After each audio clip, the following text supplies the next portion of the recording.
हे guys welcome back to my channel Samiksha. खूप दिवसांनी ब्लॉग बनवत आहे कारण की वेळच भेटला नाही। वेळ भेटला तर कंटाळा येते ब्लॉग बनवण्यासाठी। म्हणून मी भाजी चिरता मला एक लक्षात आलं की आपले झाडं आहे वरती वर दमली खूप आहे कारण की खालतून वरती आली। आणि तुम्हाला एक सांगायचं होतं, आमची झाडं खूप छान झालेले आहे। आणि मग माझ्या डोक्यात विचार आला, शिमला मिरची चिरता एक शिमला मिरची खराब दिसली होती, मला खराब निघाली। तर मी म्हटलं चला ते शिमला मिरची लावूया आपण, म्हणून मी एक शिमला मिरच घेऊन आली आणि याची बिया आपण पेरूया कुंडीमध्ये। पाहू त्याचा एंड ऑफ रिझल्ट काय येते। खूप वेळ लागते मला झाडं उगवायला, पण आपण ट्राय करूया, बिया लावू। अशा भरपूर बिया लावल्या पण अजूनपर्यंत रोपटे निघालेले नाही आहे। जेव्हा रोपटे निघाल तेव्हा तुम्हाला नक्की दाखवेन मी। चला आपण पेरूया बी शिमला मिरचीची। चला आता शिमला मिरचीचा बी पेरूया। ह्या याच्यात तर खूप सारा टाकलेला आहे मी बिया, आणि तर ह्या बिया आपण पाऊस पण ठेवला आहे छान। ते पावसाळ्याच्या तो हे होऊन जाईल, आपल्या बिया मुरून जाईल त्या याच्यात, म्हणून मी टाकून पाहते।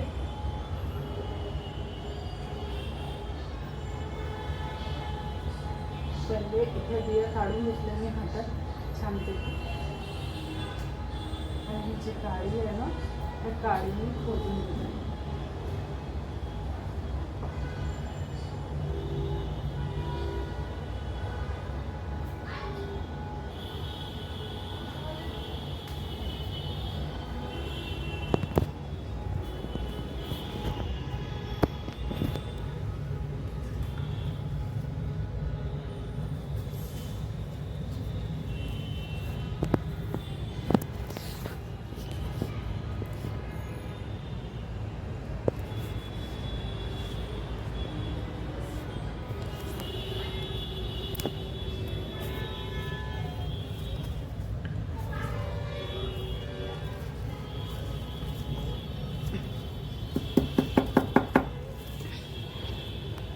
छानपैकी खोदून घेतलं आहे, आणि हे जी बिया आहे ना ते आपण ह्याच्यात टाकून देऊ।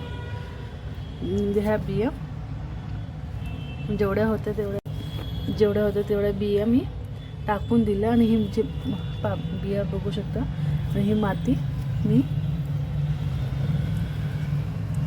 दाबून देते।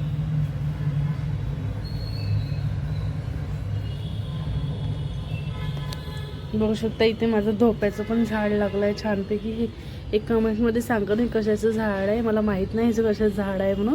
आणि इथे पपईचं पण झाड लागलं आहे, इथे गुलाबाची फुलं पण लागलं आहे छानपैकी, आणि इथे जास्वंदाचं पण लागलं आहे। आणि मी अनेक प्रकारचे बिया टाकले आहे त्याच्यात, पण बघूया आपण कधी रिझल्ट भेटते प्रत्येक झाडाचा। आणि पावसाळा पण चालू आहे, छान मोसम पण झालेला आहे, आणि बघूया आपण कसा तयार झाल्यावर तुम्हाला रोपटं मी नक्की सांगेल। Thank you for watching. इथे मातीने हात भरले आहे, आपण हातून एका इथे पाणी आहे ना त्या पाण्याने धुवून टाकूया। इथं कारण की पाणी पूर्ण साचलेलं होतं ह्याच्यावर, त्या पाण्याने हात धुवून घेतलेला आहे। आणि इथे माझी छान झाडं झालेले आहे। फर्स्ट ट्राय आहे माझ्या झाडांचा, आणि जर रिझल्ट चांगला भेटेल तर तुम्हाला नक्की शेअर करेन मी। आणि कशी वाटली माझी झाडं नक्की सांगा। थँक्यू।